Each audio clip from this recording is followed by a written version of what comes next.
Before the Fire Nation were the pioneers of the Industrial Revolution and technological advancement, there were other players hot on their heels, the Earth Kingdom, especially the likes of Ba Sing Se and Omashu, and another, smaller nation, in particular, the Southern Water Tribes.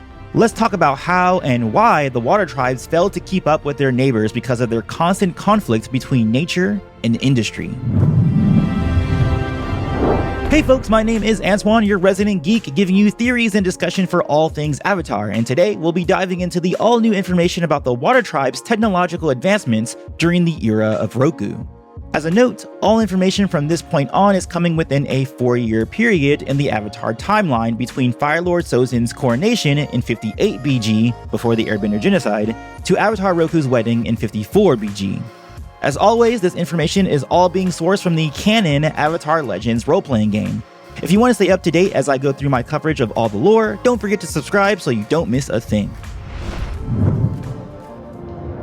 To start this video, it's important to establish what the Waterbenders are doing on the world stage within Roku's era.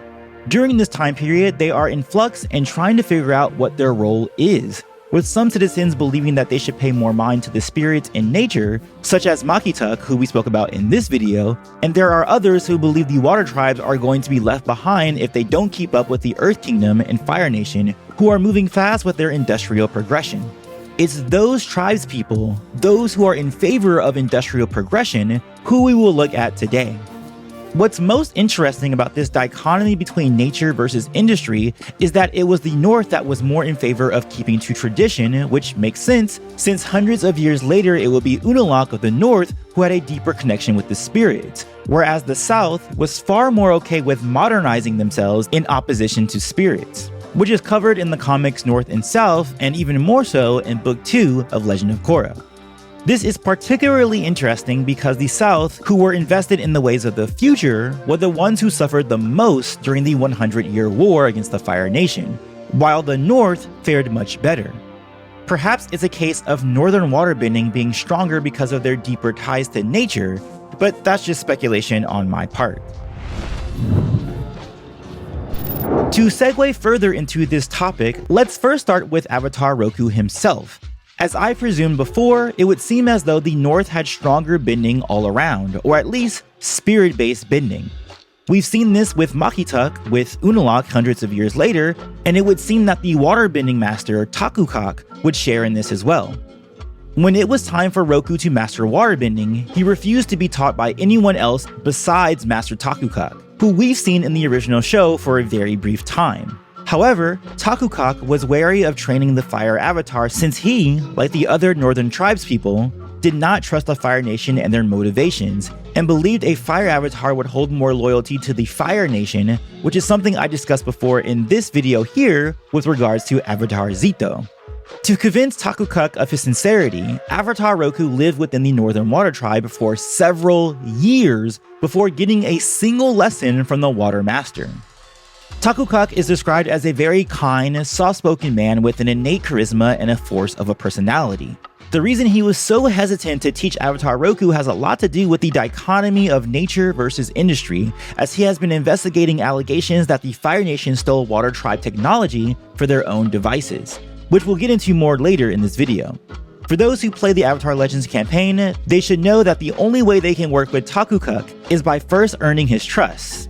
The only issue with that is that it might take a few years. Hey, did you know that nearly 90% of you are not subscribed to this channel? You should, hit the subscribe button, especially if you're a fan of the lore from Avatar: The Last Airbender and The Legend of Korra. You didn't hit the subscribe button, did you? That's fair, I guess.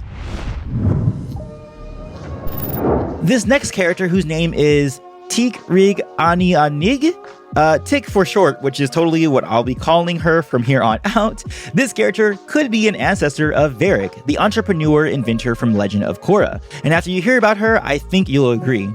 Tiq is undisputedly the richest person from the Southern Water Tribe and perhaps the whole of the Water Tribes, North or South, and possibly even in the entire world.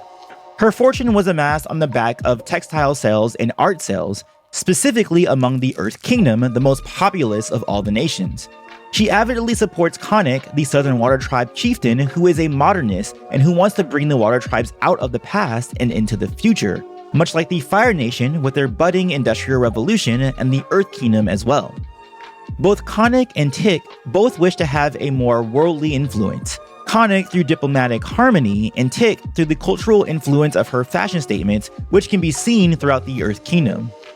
However, Tiq's capitalist ambitions are suppressed by the Earth Kingdom and their taxes, and Tiq isn't above hiring freedom fighters to disrupt Earth King Jianlu, possibly even unseat him so she can put someone else on the throne that will lower her taxes, something the lower classes of the Earth Kingdom want as well.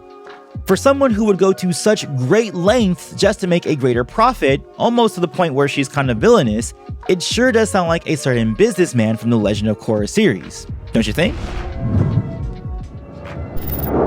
Continuing on the progressive outlook of the Southern Water Tribes, we also have Massak, a master boatwright that has become wary of the Fire Nation and its own industrial progression. Early in her career, Massak worked with Nin Che of the Fire Nation, who revolutionized coal-powered naval fleets, a naval fleet we know that would dominate the waters of the Avatar world years later during the era of Avatar Aang. At first, Massak thought that she and Nin Che were designing a more efficient trading vessel, only to be deceived when she realized what Nin Che had in mind. Though the two have not spoken in years, Massak still feels great guilt and heartbreak for what she and her former lover did together without her knowledge. During this time period in Roku's era, Massak is also being courted by Ba Sing Se educators who would like to collaborate with her in Ba Sing Se's Royal Learning Hall. But after the rumors she heard about Earth Sages being silenced by the Dai Li, she is very hesitant to accept any offer from the Earth Kingdom, despite the help she needs with her research, especially after her falling out with Nin Che of the Fire Nation. What's more, Massak has a natural curiosity of progress and invention, and she believes she might be able to uncover what happened to the missing Earth Sages. With the Southern Water Tribes turned from traditional to a more industrious future, it has stirred up a lot of uproar among the spirits that reside there. Some scholars and spiritual leaders believe this increase of negative spiritual activity is linked to the various nations extending their reach and abusing natural resources for technological advancement. Many debate if the progress the world is making is worth it at all, especially when it is disrupting the balance of the world. And that's it! In the next video in this series, my channel members voted that we'll be taking a look at the air nomads during Roku's era. By the way, you too can vote on some of my next series as well by becoming a channel member. Links right below this video. And tell me, what was the most interesting bit of information you discovered in this video? Do you think the Southern Water Tribe is doing too much? How about the Northern Water Tribe? Do you agree with their focus on nature? Let me know in the comments below, and don't forget to subscribe for more Avatar content just like this. I'll catch you on the next one, and as always, peace, love, and remember, be water, my friends.